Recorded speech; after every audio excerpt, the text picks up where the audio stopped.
I love you, please. सुन लीजिए ना, I love you. I love you, please.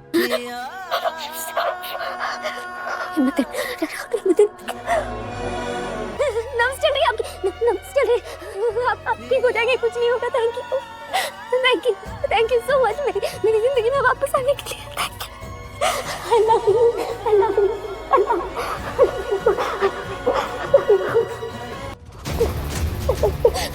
जल्दी आइए प्लीज, जल्दी आइए। आपने बिल्कुल सही नहीं किया। उन शर्माओं की वजह से हमारा रक्षित गायब है और आप बोलो तो बेशी, रक्षित का कुछ पता चला? जी मैडम, पता चला। वो दूसरे पुलिस स्टेशन से कॉल आया था। रक्षित सर पूरी रात एक कोल्ड स्टोरेज में थे। सुधा जी, क्या हुआ सुधा जी? मॉम, आप ठीक है? मॉम, क्या हुआ है? मैम बताइए ना।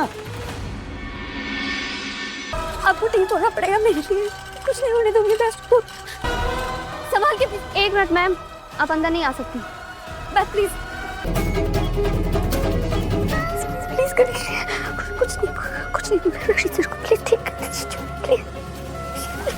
मैम, आप पेशेंट की वाइफ है? मैम प्लीज़ ये फॉर्म भर दीजिए और साइन कर दीजिएगा। एक्चुअली हमें ट्रीटमेंट शुरू करनी है तो पेशेंट की फैमिली मेंबर का साइन लगता है। ये लीजिए।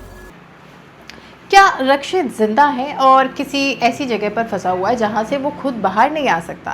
क्या अपराजिता की जिद उसे रक्षित तक पहुंचा पाएगी या फिर वक्त खत्म होने से पहले कोई बड़ा हादसा हो जाएगा?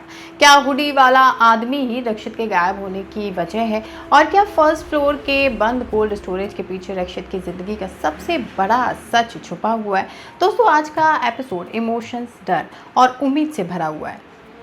कहानी की शुरुआत रक्षित की बेचैन आवाज़ से होती है। वो अपराजिता को बुला रहा है और कह रहा होता है कि उसे इस वक्त उसकी बहुत ज़रूरत है। लेकिन सबसे बड़ी प्रॉब्लम तो ये है कि किसी को नहीं पता कि रक्षित इस वक्त कहाँ है। रक्षित ठंड से बुरी तरह परेशान है और उसे पता है कि उसे सुबह तक कैसे भी करके ज़िंदा रहना होगा। दूसरी तरफ अपराजिता रो रही है। वो कहती है कि उसे बिल्कुल नहीं पता रक्षित कहाँ है और अगर उसे उसकी लोकेशन पता होती तो वो उस तक ज़रूर पहुँच जाती। इसी डर के बीच उसे रक्षित की एक पुरानी बात याद आती है। पास्ट में अपराजिता ऑफिस में रक्षित को ढूंढ रही थी और अचानक रक्षित पीछे से चिल्लाकर उसे डरा देता है। तब रक्षित उसका मजाक उड़ाता है, लेकिन अपराजिता कहती है कि वो उसकी आवाज़ से नहीं डरी थी बल्कि इस बात से डरी थी कि रक्षित गायब था और उसे कहीं कुछ हो तो नहीं गया। तब रक्षित उसे तसल्ली देते हुए कहता है कि वो हमेशा उसके साथ है और अगर अपराजिता सच में उसे ढूंढना चाहेगी तो ज़रूर ढूंढ लेगी। वो मजाक में कहता है कि अपराजिता उसके पीछे चूहे की तरह रहती है, इसलिए वो नहीं खो सकता और अगर कभी वो सच में खो जाए तो अपराजिता को आंखें बंद करके बस उसका नाम लेना है, रक्षित ज़रूर आ जाएगा। अब ये पुरानी बात प्रेजेंट में अपराजिता को बहुत हिम्मत देती है और वो डिसाइड कर लेती है कि चाहे कुछ भी हो जाए वो रक्षित को ढूंढ कर ही रहेगी और कभी हार नहीं मानेगी। वहीं अपनी इंजरी की परवाह किए बिना वो दोबारा उसे ढूंढना शुरू कर देती है।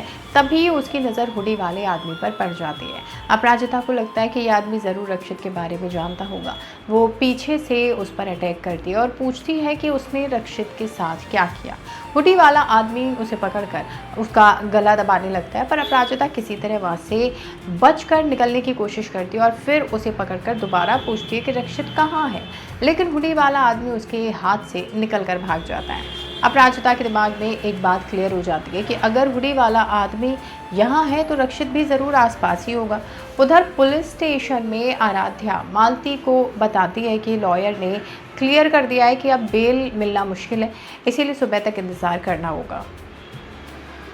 पर मालती को डर है कि रात के वक्त राम गोपाल और अविनाश के साथ कुछ गलत हो सकता है। वो आराध्या से कहती है कि अगर अपनी फैमिली को बचाना है तो अपराजिता को कॉल करो, लेकिन प्रॉब्लम ये है कि अपराजिता का फ़ोन अनरीचेबल आ रहा है। रश्मि को लगता है कि अब उनके पास सिर्फ एक ही रास्ता बचा है। इधर अपराजिता को रक्षित का ब्रोकन फ़ोन मिलता है। वो फ़ोन देखकर समझने की कोशिश करती है कि ये शायद फर्स्ट फ्लोर से गिरा होगा। वहीं फर्स्ट फ्लोर पर उसे एक दरवाजे पर खून भी दिख जाता है और उसका जो डर है वो और बढ़ जाता है कि कहीं रक्षित को सच में कुछ हो तो नहीं गया।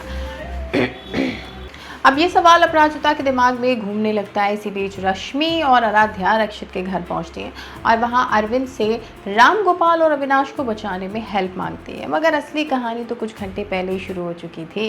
रक्षित को अचानक याद आता है कि उसने हुडी वाले आदमी का पीछा किया और वो मॉल तक पहुंच गया और उसी आदमी ने उसे स्टोर रूम में लॉक कर दिया।